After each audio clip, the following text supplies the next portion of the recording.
Is this thing on? Oh, okay, let's go. Hey there, bookworms. Welcome to Pouring Over Books, a podcast where we dive into the books we love and maybe a few we didn't. I'm your host, LaShawn, and every week I'll be deep diving into what I'm reading, recommendations, and talking about all the things that we love about books. So grab your favorite coffee or tea, find a cozy spot, and let's get ready to pour over some great books together. Hello, friends, and welcome back to season 3 of the Pouring Over Books podcast. I am so excited to be back after a short break and to get into this new season. I am LaShawn, your host, and I am way too excited to be in the Burr months. You know, September, October, November, December, the Burr months. They have finally arrived. And while I love summer down, probably left over from childhood, having summers off, but the nerd in me and the Anne of Green Gables lover in me is obsessed with the fall. And I cannot wait to share with you this fall spooky reads, fall books, banned books for Banned Book Week, holiday reads, and even more this season of the Pouring Over Books podcast. Let's go ahead and get started on this week's episode, which is going to be about the best books I read this summer and what I'm looking forward to this month, the month of September. For the sake of this podcast, I'm going to go ahead and include books that I read from June until the end of August. This list has a little bit of everything on it simply because I really read a little bit of everything. And so while I love what I call my palate cleanser romances, quick romances I find on Kindle Unlimited, or a reread of an old favorite or basic small town billionaire romance, I love a plot. Like one of my favorite book influencers, Britt, in her book said, I love the smut, but I want a plot that doesn't center around the smut. I mean, if the smut moves the plot, that's fine. But don't give me a book full of smut filler. After a while, it all starts to run together, and that's not a good thing. And if I'm not invested in a couple, I'm not invested in the smut. So does that make sense? I hope so. But that's the kind of book that is usually my filler book, and I usually don't include those on these lists. But anyway, all that to say that my best books of the summer included a couple of romances, let me see, a literary novel, a couple of fantasy books, because who doesn't love a good, well-plotted new magical world? And a thriller. Yes. So let's get into the best books that I read this summer. I'm working backwards, I think, on my list.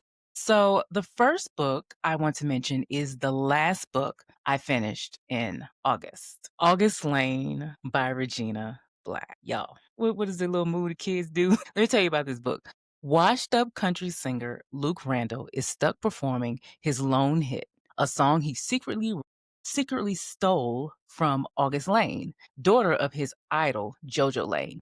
When he gets the chance to open for JoJo's Hall of Fame concert in his hometown, he must face both his painful past and August, who threatens to expose him unless they write a new song together. As old sparks reignite, August must decide between revenge and trusting the man that Luke has become. Let's just go ahead and get into what I felt about the book. First, this was hands down one of the best books I think I've read this year. Second, how is this only Regina Black's sophomore debut? I mean, it was so good. I loved her first book, but this one, chef's kiss. I loved it. August Lane was one of the most beautiful, lowest of the slow burn, second chance romances that I think I have ever read. There was so much more to it, though.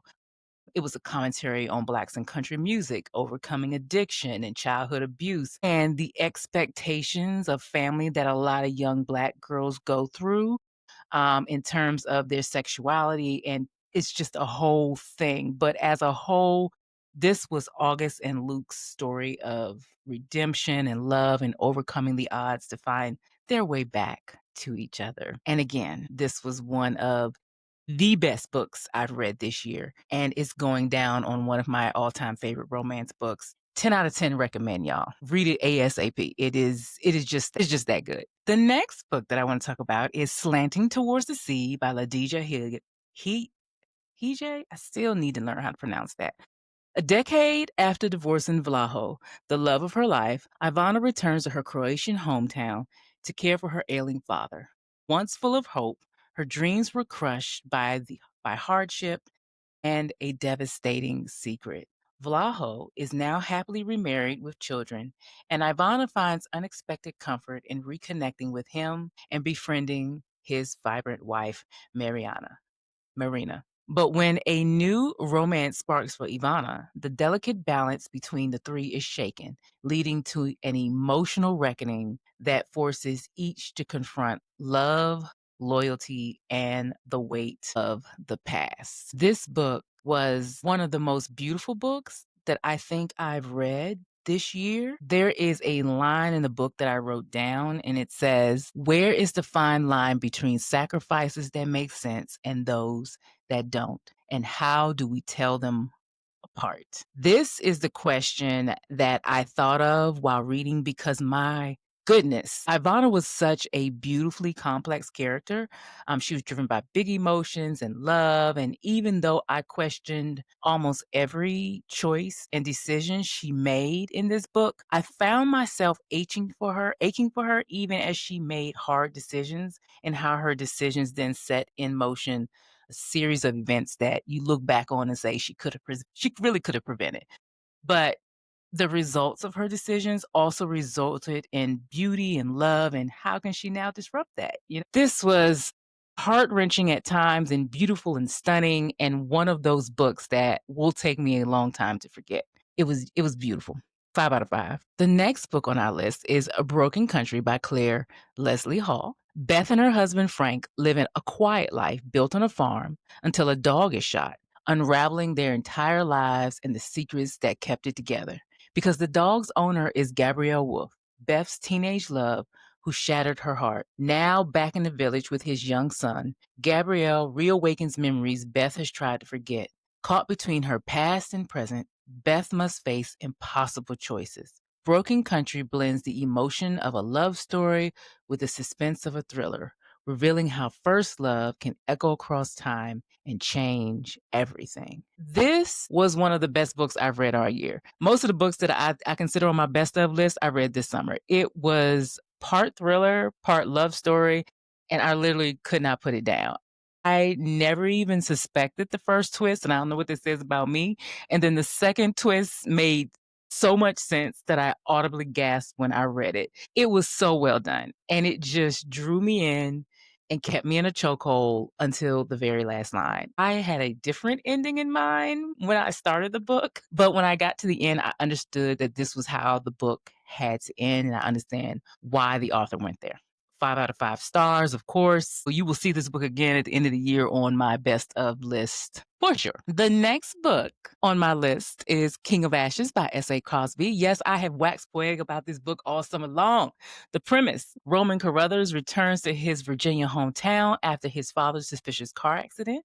He finds his brother Dante in deep with dangerous criminals and his sister Nevaeh overwhelmed running the family's crematorium. As threats close in, Roman, once a financial prodigy, offers himself and his skills to protect his family, while Nevaeh digs into the mystery of their mother's long ago disappearance. Roman proves he's far more dangerous than the criminals expected. This was a gritty, fast-paced story about loyalty, buried secrets, and how far one will go to protect the ones they love.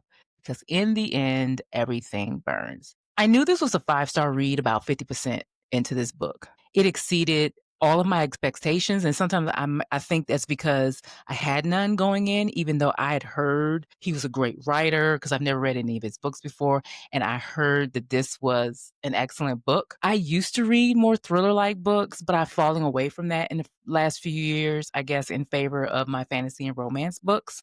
But friends, like I said, this summer, I'm going to go back and read all of his backlist, and I'm on razor blade tears right now because this was everything, like literal everything. It was violent, it was gory, but it was riveting at the same time, and I could not put this down.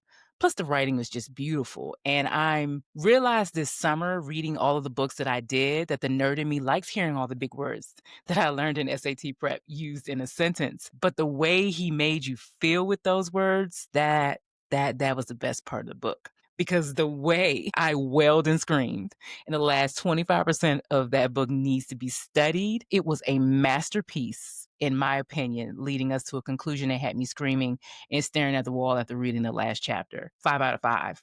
5 out of 5 stars. 5 out of 5. 5. This exceeded all expectations for me, all of them.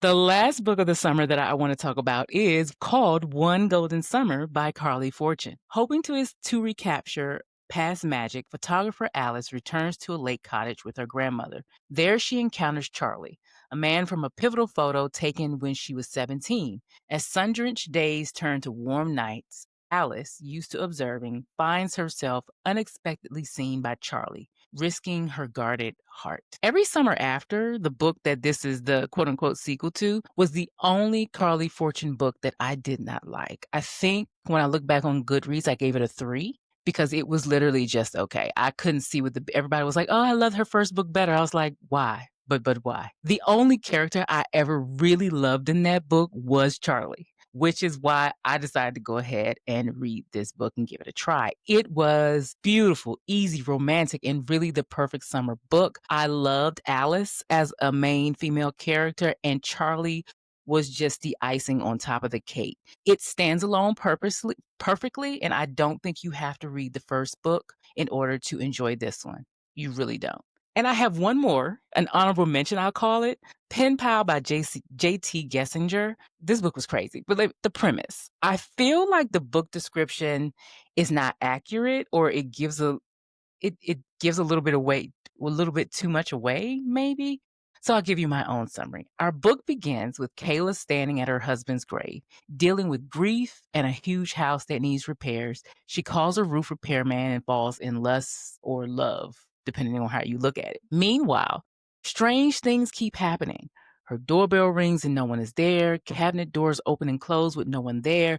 She is losing time and forgetting things. She feels like someone is watching her. And to top it all off, she has a strange pen pal from the state penitentiary whose first letter to her says, "I'll wait forever if I have to." She writes back, and let's just say that by the time she figures out who he is, nothing prepares you for what happens next. I'm going to just read you my review. My God. I felt like for the first half of this book, I was sitting there like, what am I reading? Is this a dark romance? Is this stalking? Is this some paranormal activity mixed in? Is this just smut? I kept saying, what is going on? The sexy times almost seemed like a distraction because I kept saying, what the hell is going on in between the sexy times?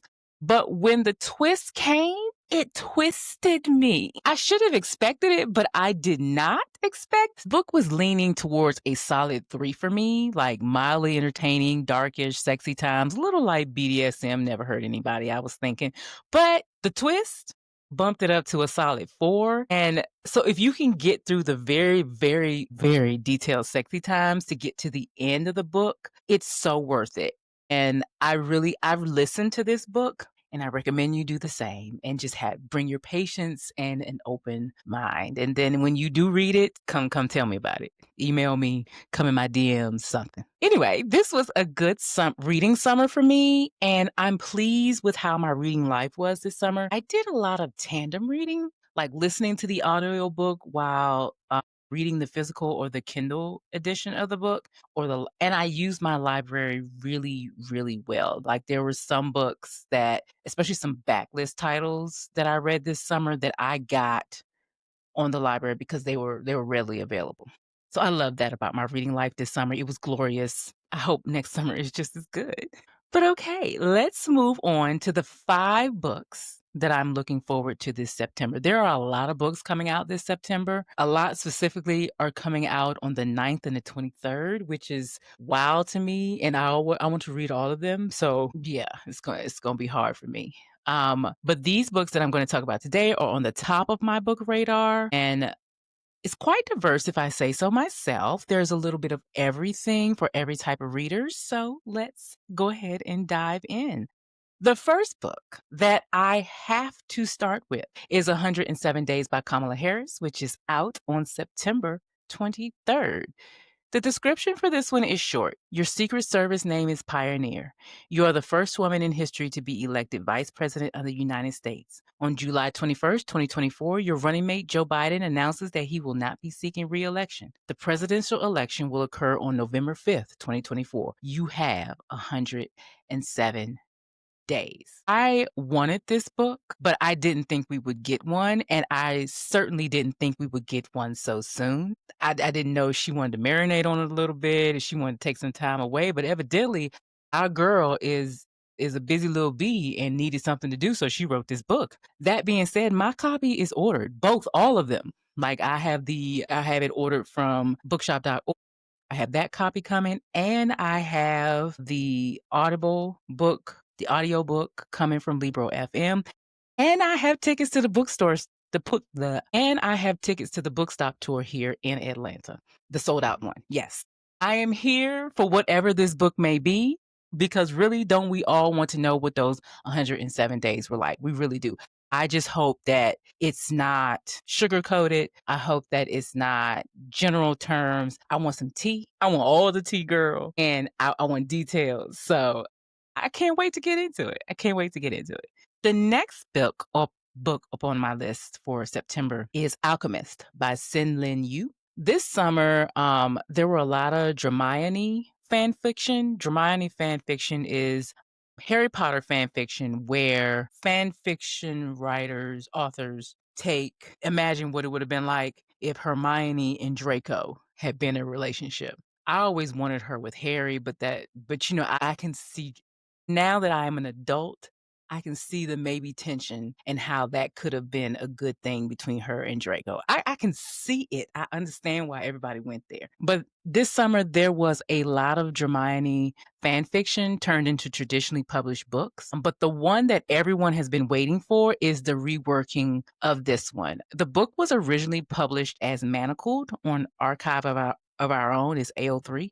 It's like a fan fiction website starting in 2018. But the reimagined, traditionally published version of this work is now entitled Alchemist and is scheduled to be released on September 23rd.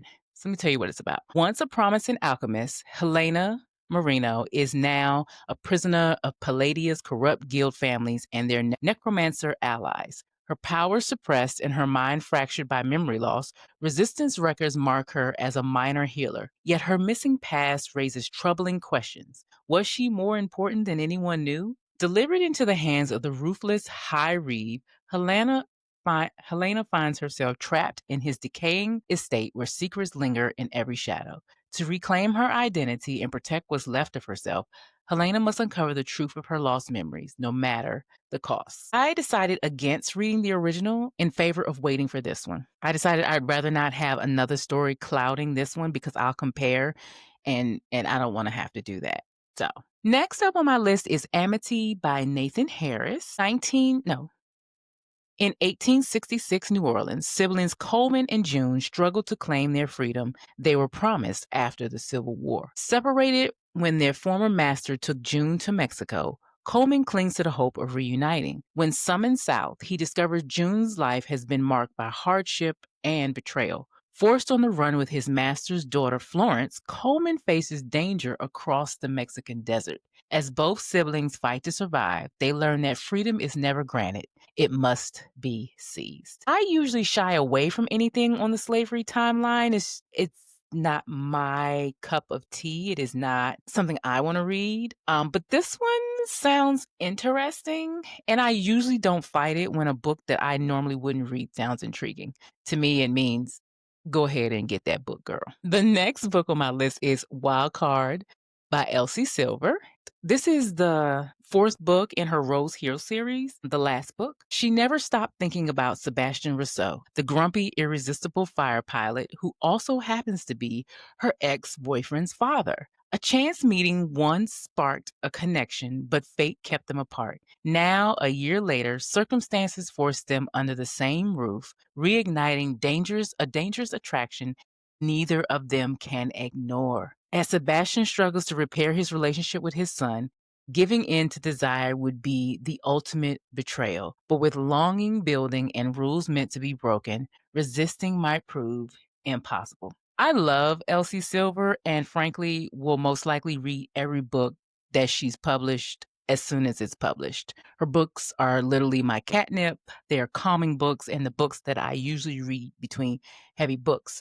My only issue here is that I hate the age gap trope. Normally because usually they're really young and then he's really and it just doesn't make sense to me, and I literally hate it. Like, if she's 30 and he's 40 or he's 55, I'm like, "Oh, okay, whatever." But anything under 25, I'm like, "She don't know her own mind yet. Why y'all together?" But this one just sounds so messy that I have to read it. I mean, her ex-boyfriend's daddy?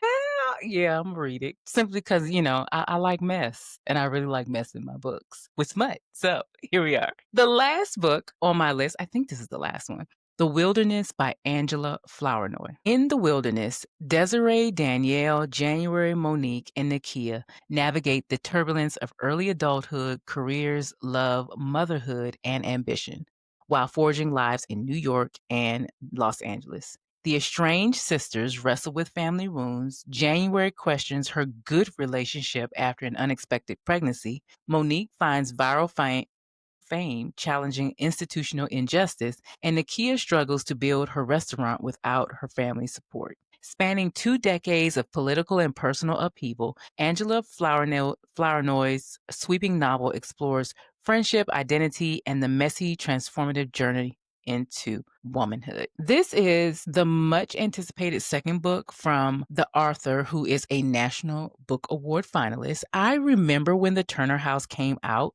but I just never got to read it. So I just downloaded it and I am looking forward to reading them both this fall. September is really looking like it's going to be a good reading month, guys. Now let's get into what is currently on my reading list and what I just read and what I'm looking forward to adding to my TBR. I just read Vicious Bonds by Shanora Williams. I was researching an episode that I have coming up about fantasy and romantasy books by Black authors, and I was upset, to say the least, to understand how I missed this series, this completed series at that. If you know me, you know I love only completed series, but have gotten sucked in lately. So I'm trying to get back to reading only completed series. Anyway, when a woman is pulled through a portal into a brutal magical kingdom, she finds herself telepathically linked to its ruthless monarch. Determined to return to Earth, she reluctantly joins forces with him, but their journey through danger and corruption binds them closer than either expected. Their rare bond makes them targets, forcing a choice: resist their undeniable pull and part with broken hearts, or surrender to passion and risk everything to survive together in a world that wants them destroyed. Can I just say that I am just so glad to find another romantasy book, an adult romantasy book at that, with a Black female lead character. Okay, now that that is out the way, let's talk about this book. I started off feeling like it was too simple. I don't know how else to explain it, but as I kept reading, I realized that it was just easy. The world building, the character building, the story, it was all easy. It was like she just eased us into this world instead of having to struggle through understanding what exactly was happening, what the magic was, and what the world was. You just got eased into it and it just flowed so nicely that I didn't even realize that I was 70% in until I was 70% in. The spice is spicy, but I appreciate that. And it really flows into the story. And you got to read it to find out why. I'm in the middle of the second one, still spicy, still good, still easy. And I'll keep you updated. Now, right now, I am also currently reading, because I read more than one book at once. I'm sorry, I'm one of those. I'm currently reading Positive Obsession: The Life and Times of Octavia E. Butler. Octavia Butler, the first Black woman to consistently publish science fiction, redefined the genre with stories exposing humanity's brilliance and brutality while envisioning futures with Black women at the center. In this powerful work, Susanna M. Morris situates Butler's life and writing within the civil rights era, Black power, feminism, queer rights, and Reaganomics, exploring Butler's warnings about fascism, I can never say that word right, violence, and climate chaos. Morris highlights her positive obsession with storytelling and how her flawed, resilient characters reflect her belief in transformation, survival, and the power of marginalized voices to reshape the world. I am obsessed with Octavia Butler. And so I am really, really enjoying this. And that's saying something. I am actually reading this and not listening to it. And that is a big thing for me in nonfiction. Anyway, I am looking forward to reading what is next on my list. I got it from the library, and so I am ready. Is Indigo by Beverly Jenkins. Hester Wyatt, once enslaved and now a conductor on Michigan's Underground Railroad, risked everything to shelter an injured fugitive known as the Black Daniel. Behind his arrogance, Galen Vaughn is a wealthy New Orlean who sacrificed privilege to fight for freedom. As Hester tends his wounds, sparks ignite between them, even as danger looms from traders and slave catchers. Torn between duty and desire, they must survive betrayal and violence to claim not only liberty, but also the love that could set them free. Do you know that I have never, ever read a Beverly Jenkins novel? I thought I must have, but if I have, it was long ago. I mean, she's been writing forever, for basically almost as long as I've been alive. So I don't remember I don't remember a book of hers that I've read. So I've decided that now I have to read her entire catalog in repentance. So I'm starting with Indigo, and we will go from there. Okay, friends, that is our episode for today. If you enjoyed listening, I'd love it if you follow me on Apple Podcasts or your favorite podcast platform. And if you have a minute, please think about leaving a review on Apple Podcasts or sharing the podcast on social media. It helps us grow and find other bookish friends. And also, we are over on YouTube. I will put the link in the show notes where you can watch me pontificate about books. If you'd like to connect with me, you can email me at pornoverbookspod@gmail.com. And you can also connect with me at the Porn Over Books on Instagram. And like I said before, on YouTube at LaShawn Wiltz. Or my personal IG and TikTok, LaShawn Wiltz also. That's a lot. But yes, thanks again for listening. I will talk to you next week, friend. Bye-bye.